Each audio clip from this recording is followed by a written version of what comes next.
I don't know if you can see it on camera or not, but I tried to recreate the Olivia Catherine uh, Euphoria look. I don't know if anybody knows what I'm talking about, but it didn't work out. I don't know if you can tell, but it just kind of just looks like somebody pissed on my face. So I'm sorry about that, but I'm too lazy to wipe it off, and I'm gonna regret it because I can already feel my face starting to sweat. But what else is new? Let's talk about K-12. So yeah, I watched K-12 last night, and it was definitely not quite what I expected. And I took some notes.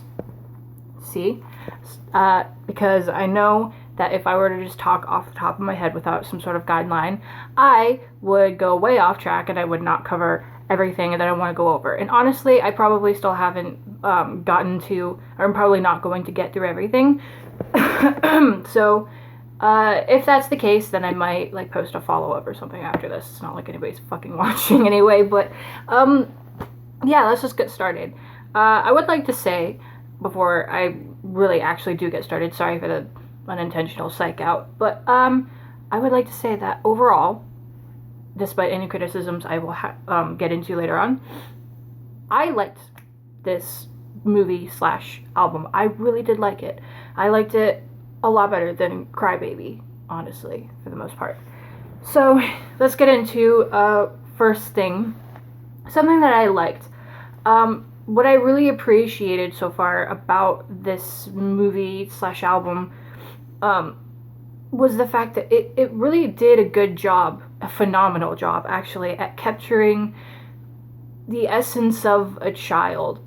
Like, just everything that happens in the film is so surreal, and it's like a bizarre, whimsical exaggeration of things that actually take place in real life. It's like you're seeing everything through a child's eyes. And another thing is that the dialogue and just the acting in general, it is very, very accurate to how children communicate with each other and how they perceive the world at large. And a lot of things that happen, things that are kind of like mundane to a semi-grown person, even to somebody like maybe my age. I'm 18, by the way. Like showing up late to class. I can't think of any other examples off the top of my head because it. Like I said, I watched this movie just last night, and I didn't rewatch it. I skimmed a lot of it this morning, so I could like kind of refresh my memory a little bit. But anyway, it did a really good job at creating that anxiety, or like imitating it, and it is very, very reminiscent of the kind of anxiety that plagues a lot of kids, I think, or at least it, plagued me. I really appreciated that. One thing that I wasn't really too fond of, it didn't bring the whole project down for me necessarily. I guess it's more of a nitpicky thing, but I could have done without a lot of. Let me think of a way to rephrase this. I feel like she could have done a better job of her social commentary. She touched on, I don't know if rape is the right word, but definitely like dubious sexual situations. She did touch on that as well in her previous album, but this a little more so. She touches on racism very briefly, I think. I wrote down here, there was, towards the beginning of the film, where they were all doing the Pledge of Allegiance, it felt like very dystopian. And there was like this black kid who was sitting, I don't know if he was sitting towards the back or not, but he was sitting and he didn't stand for the Pledge of Allegiance. They ended up dragging him out. I feel like that was supposed to be a parallel to, I can't remember his name. Kaepernick? I think it's Kaepernick. I hope I'm not getting that wrong. Anyway. I didn't know how to feel about that, just because a lot of these social commentaries, they feel out of place. And I get what she's going for, and I do appreciate some of it. I really do. Like one thing that I really ooh, orange juice. I don't know, maybe I should say this for later in the video. Yeah, let's skip over that for now. Another thing that I really liked about this project, the choreography was fucking phenomenal. I loved it. The visuals. I can say honestly that I was never bored. I wasn't bored for a single second. And that's probably one of the highest compliments I can give anything, really, because it's one thing to be a bad piece of art, and keep in mind, bad art is very subjective. So I'm not saying that any art is objectively good or bad or anything. But when you're bad, at least like it's still interesting, you know. I don't know if I'm the only person that thinks this way, but if you bore me, like that's one of the worst things that you could ever do, honestly, to a viewer. So that's really awesome that she managed to do that. That was really it's not an easy task to do either. This movie is it's a full-length movie. And it definitely took after a lot of pop tropes. I don't know if pop tropes is the right way to phrase it, but it definitely felt more like a pop musical. And I'm not complaining about that. I really like that. I really I have a very deep love for pop music in a different way than most people do. I'm not gonna quite go into all of that. I recognize all of its faults and everything. But anyway, that being said, I feel like it wasn't really that much of a cohesive film. Richie, Social Repose, said in his review of the film that it felt more like a couple of skits in between the songs that kind of loosely strung them together. And I kind of agreed with him on that. I will say, I don't really feel, it doesn't feel quite right calling it a movie. I think it was more of a visual album, if anything, and that's not a bad thing. But I would have liked to see more dialogue. And yeah, I feel like we could have gotten more of that. I would have loved to see some more of these characters being developed. I would have liked to learn more about them. Like the best friend, for example. I can't remember what her name was. Fuck. I heard it too. Anyway, I can't remember. But sadly, we didn't really get too much of that, which, it's not the worst thing in the world. But it definitely needed more dialogue, more character development, and the transitions. Some of them were... You could have done better. You could have done better, my girl, Melanie. I love you, but there would be times, Richie in his review also pointed out, that there would be times where they'll go into a song that kind of just has nothing to do with what was just going on. Like, she had just gotten a love letter. I don't remember if it was a poem or not, but I don't remember exactly which song it jumped into. I think it was one about eating disorders, or maybe it was the strawberry shortcake one. I don't know. I can't remember. I still am not quite as familiar with this album as I am with Crybaby, but I think that's the case with pretty much everyone right now. But that's just kind of, again, not the worst thing in the world. It doesn't completely ruin it for me. It's just something I'm not a huge fan of. It definitely improved a lot sonically. I will say that. I like the sound a lot better. Well, maybe it's still very, very similar to Crybaby, obviously.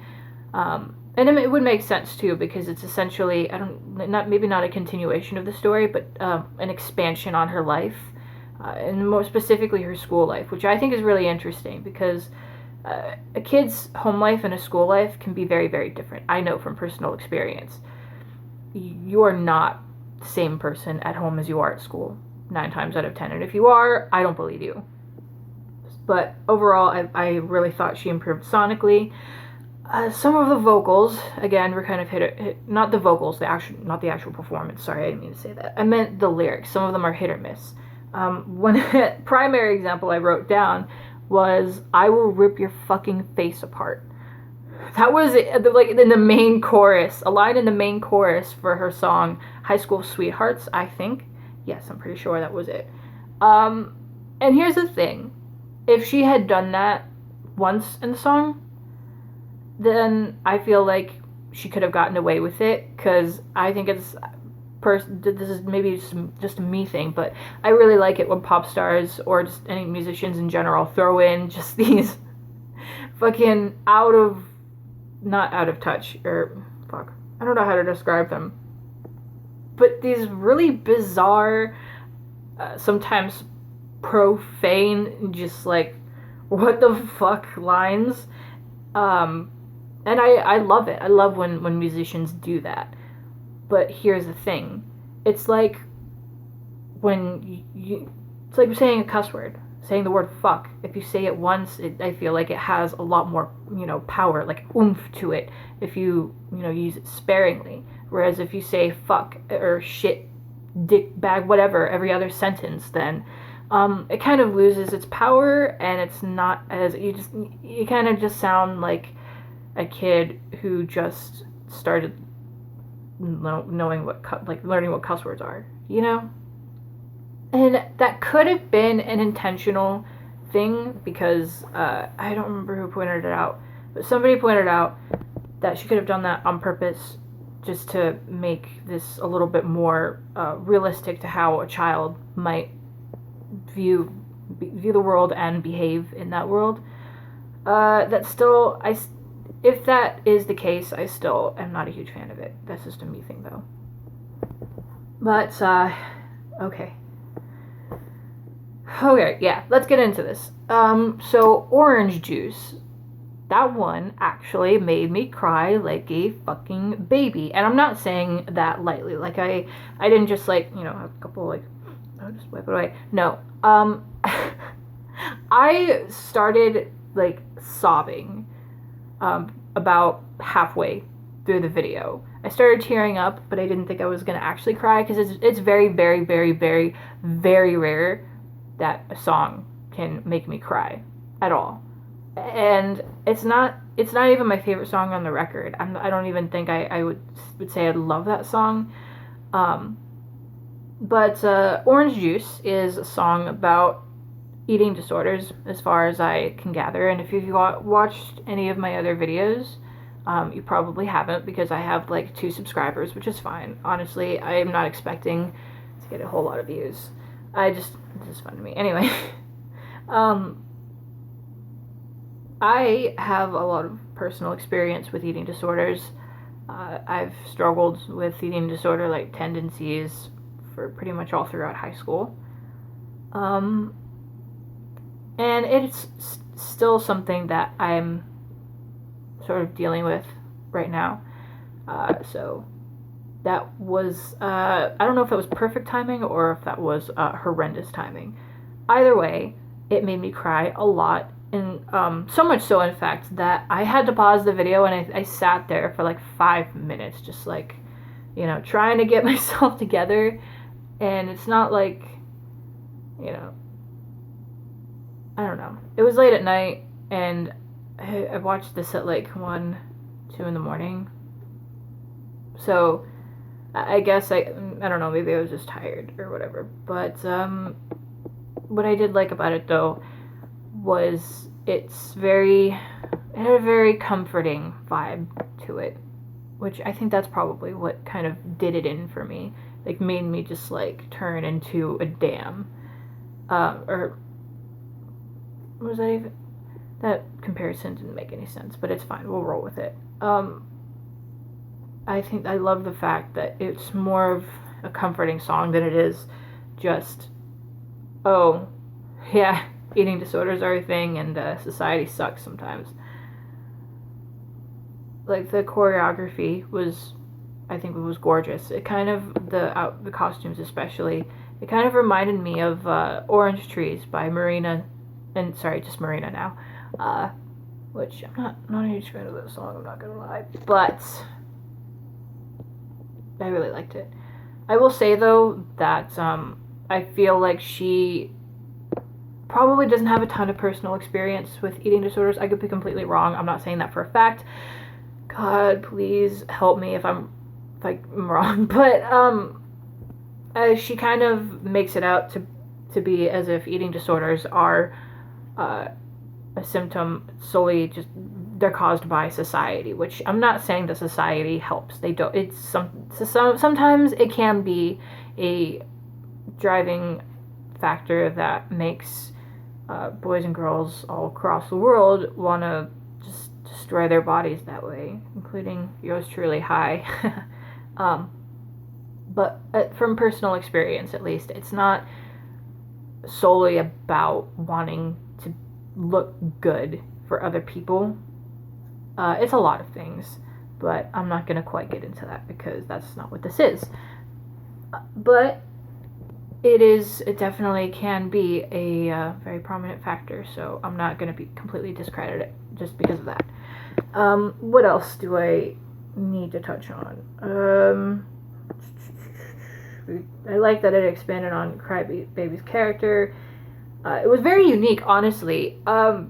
Just the whole idea of it, because I know Melanie Martinez, she pretty much turned Crybaby into a visual album. She did a music video for every single one of those songs, except for the bonus ones, I think. But whatever, we're not gonna. But I've never heard of an artist who's had the idea to make a movie out of their album. I know concept albums are a thing, and this could be a thing that exists, but this is the first time that I'm seeing it. So I don't know. I thought that was really, really cool. Some of my favorite tracks included, I liked Drama Club. Drama Club was really, really catchy. It kind of gave me especially in the chorus, it had a slight Kate Earl vibe. Kate Earl, You Can't Treat Me That Way, which is a phenomenal song, if I do say so myself. Detention was really, really catchy. Show and Tell I didn't like it quite as much as Drama Club, but it's still one of the most standout tracks to me. The Principal.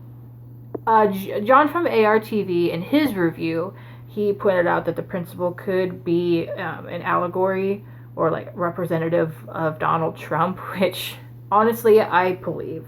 And I don't know how to feel about that. I get it, Donald Trump is a very controversial figure right now, but I just feel like it's been way overdone. We get it. Donald Trump isn't exactly the most likable person. And that's fine. It's fine if you don't like Donald Trump. It's fine if you do. I'm not here to, talk about politics right now. I'm just kind of sick of it, I guess, but I still really liked the song nonetheless. I liked the video the part of the movie that went along with that song. The choreography was great. Another little thing I'd like to add, all the costumes were just gorgeous. Melanie Martinez looked, oh my god. I'm very sexually confused right now, and I've been sexually confused for over a year now, but hot damn, if I had any doubt about my love for women before, that's completely gone now. My god, that woman is fucking gorgeous. And not only that, but something about her facial expressions through a lot of these sequences, it's added just so much to her performance, and I can't really find the right words to describe how that is. Especially in the video, or the sequence, I'm sorry, for Show and Tell, she has this I don't know how to describe it. She's dancing around, she's just a puppet, and the teacher's whatever. And she just I'm not gonna try and recreate it, but it's a combination of a glare and a menacing smile while trying to disguise itself as being cute. Or I could be just completely misremembering that, but I don't know. I remember just being really hypnotized by her in general. So I don't know. But yeah. Oh, the spider at the beginning. That's something that I wrote down in all caps. Shit. The spider. I thought it was funny, and I wish we could have seen her more throughout the film, because I love tarantulas. If I weren't such a like not I'm not gonna say I'm an arachnophobe, but if I weren't so afraid of like them being near me, I would want to get a tarantula and name her Lola, and she would be my best friend. But I'm probably gonna get like I don't know, dog or bird or something. But I love tarantulas, and I wanted to see more of her, and I'm gonna start a riot because we didn't get that.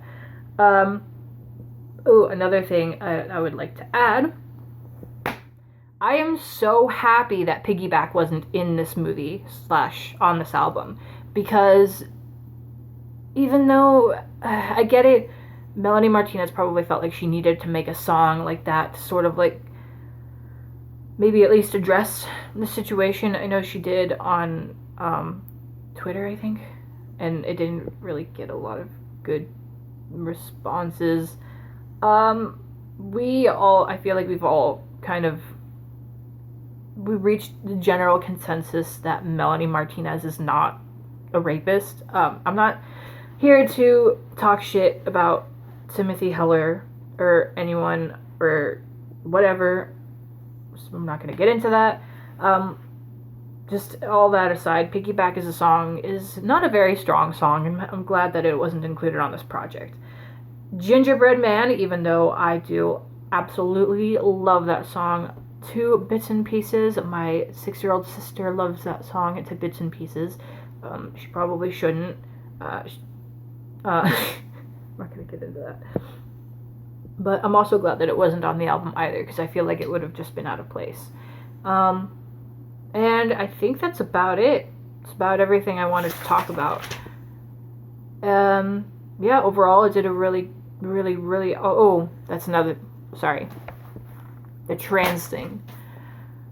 One more thing. Yeah. I didn't like that scene. Not because I'm against trans people or anything. Absolutely not. They didn't like it because it shouldn't have been in there. It didn't really have anything to do with anything. It was just another one of those... one of her attempts to comment on social commentary. Jesus Christ, why can't I say anything? And it's fine, but if you're gonna do it, like, actually do it, like, commit to it. Don't just fucking, like, mention it once and then fuck right off with it. Like, come on, are you kidding me? It just felt so out of place, and I think it should have been a cut from the final project, but that's just my opinion. Overall, I really loved it.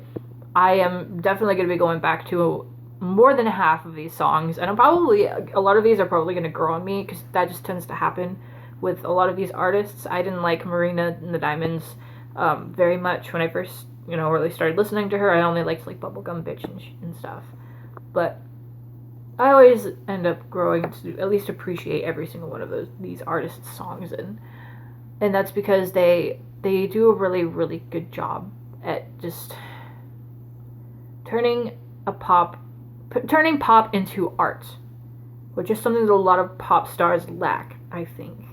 It's all about writing a catchy tune with some lyrics that are, easy and catchy to sing. And that's not necessarily a bad thing. I love myself a good, catchy, meaningless pop song, like a lot of people do. But they just take it so many steps further. Not just Melanie Martinez, but Marina, Billie Eilish, hell, even Lana Del Rey to an extent. Like, they do such a good job at setting the standards for what a good pop song should be. Like, I'm not saying every single one should, you need to be fucking, decoded with the fucking, I don't know, magnifying glass or something, but I don't know, I'd like to see people start writing about things other than summer love and partying and just bragging about being rich and stuff. Like, we get it. We've heard it all. Can you write about something different for once? Like, that's my only issue. Or one of my only issues. No, I have a lot of issues, sorry. But that's one of them. But overall, I love this record, and I'm probably going to end this video here because I'm just going to continue rambling and repeating myself. because that's just something that I do, because I don't know how to make YouTube videos. But I have a good microphone. I don't know if you can tell. I mean, yeah, I don't know where the other one went, but I hope it's on. There's not like an on switch. The other one had an on switch. This one does not. I can make like some dope. I can actually make good quality ASMR videos with this. That's how good this microphone is. It's a, I don't know how to pronounce that. It's that brand. Anyway, I'm gonna go now. Yeah, that was my review of K-12. Bye.